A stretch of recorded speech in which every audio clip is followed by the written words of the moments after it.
guys ඔන්න ඉතින් අද අපි යන්නේ චාලි සෙල්ලම කරන්න. අපි ඉතින් මෙතන ඉස්සෙල්ලම් පටන් ගෙනිමු. මේක ඔයාලට වෙනවා ඉතින් එහෙම පැන්සල් දෙකක් තියෙනවා. පැන්සල් දෙක නම් ලස්සන නෑ. ඉතින් අලුතෙන්ම ගත්තේ නෑ. අපි මේ ටෝක් කැලකින් යස්නෝ කියලා ලියලා තියෙනවා.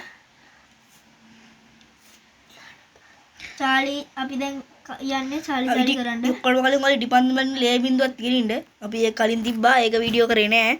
ලේ බින්දුව නම් මේ උණු වෙලා ගියා. හරි අපි පටන් ගමු. චාලි ඔයා මෙතන ඉන්නවද? චාලි ඔයා මෙතන ඉන්නවද? චාලි ඔයා මෙතන ඉන්නවද? තව ලේඩියක් දාමුනේ එහෙනම්. අපි තව ලේඩියක් දාන්න යන්නේ. ඔයාලි අන්න දැන් පටන් ගන්න. චාලි ඔයා මෙතන ඉන්නවද? චාලි ඔයා මෙතන ඉන්නවද? චාලි ඔයා මෙතන ඉන්නවද? චාලි ඔයා මෙතන ඉන්නවද? මහ ලොකු දෙයක් වෙන්නේ නැති වෙයි වගේ. ඒක තමයි මටත් හිතෙන්නේ. මෙව්ව නම් බොරුවනේ. මන්න හිතන්නේ මේක හරියයි කියලා. මොකක්ද උනේ?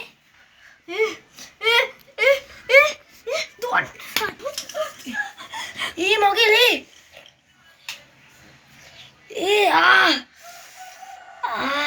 මොකද්ද උනේ? මන්නේ මණ්ඩ ගිහින් මගේ අතට මොකද්ද වුණා? පොදු සිරාට. ඔපෝයනම් මේ වගේ වැඩ ගොංගඩම් කරන්න යන්නේ. මුළු බිම හැමදේම ලේනේ. වෙච්ච දෙයක්වත් හොයාගන්න. ඉතින් මෙච්චර කරුවලයිනේ. ලේ බින්දු දෙකයි දැම්මේ. මෙච්චර අත කැපිලා මේ. මේ ඔයාගේ අතෙන් ලේ දෙනවා. හරි දේ යාගේ අතෙන් අපි ලේ දැම්මේ.